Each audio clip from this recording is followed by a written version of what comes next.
Yes. It's written by J.A. Saba, political observer, Voice of National Conscience. It says, how Ghana's media is captured and why it may never recover. It says, there was a time Ghana's press backed and bite. It was the age of Kweku Baako Jr., Kofi Kumsin, and Professor P.A.V. Ansah, towering voices who turned journalism into a civic shield against military boots and party brutality. Their courage, in alliance with civil society, exposed the AFRC and PNDC human rights abuses. They stripped the PNDC of its propaganda cloak and ushered in the dawn of constitutional democracy.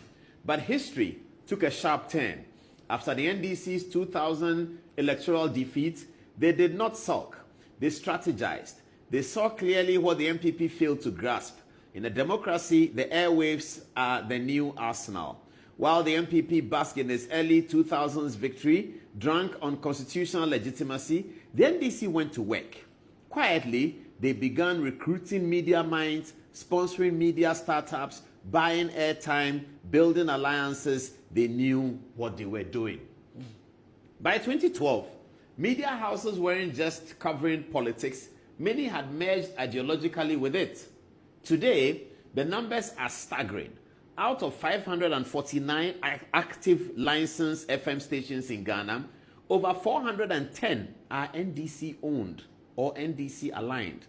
Out of 135 active TV stations, more than 120 lean towards the NDC orbit.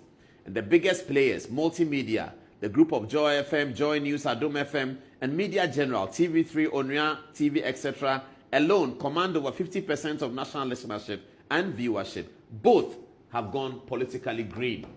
In contrast, the MPP, rigid, risk-averse, and almost aristocratically indifferent, failed to adapt. They assumed that good governance alone would win the media's affection. Worse, under Akufo-Addo, they reportedly refused to play financial football with key media houses, choosing austerity over patronage. That choice, while morally commendable, came at a political cost. The media turned from disinterested observers into hostile prosecutors. From 2021 to 2024, mainstream media outlets opened unrelenting fire on Akufo-Addo's regime, often unfairly, sometimes maliciously, but always lethally. The MPP walked into an ambush they didn't even know how they had been set. When the dust cleared in 2024, the party has suffered one of its most humiliating defeats in history. Some party voices now conveniently blame Dr. Bawumia, but the true betrayal came from a media landscape that the party ignored, misread, and lost. The silence of that media today under John Mahamed's renewed presidency is deafening.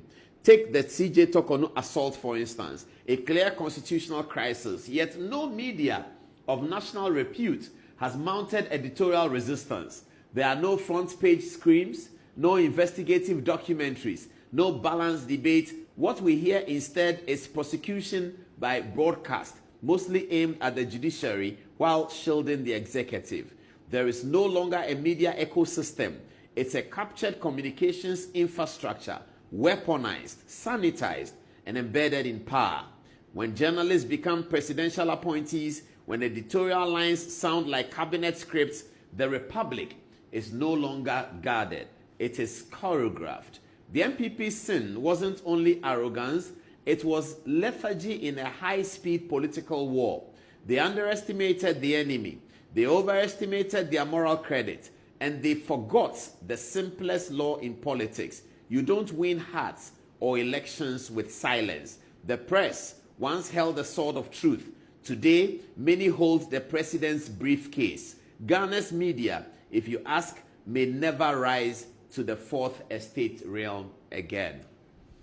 Very interesting, very partisan, and very touchy. We'll leave it with you for now, and then we can do food for thought on Let's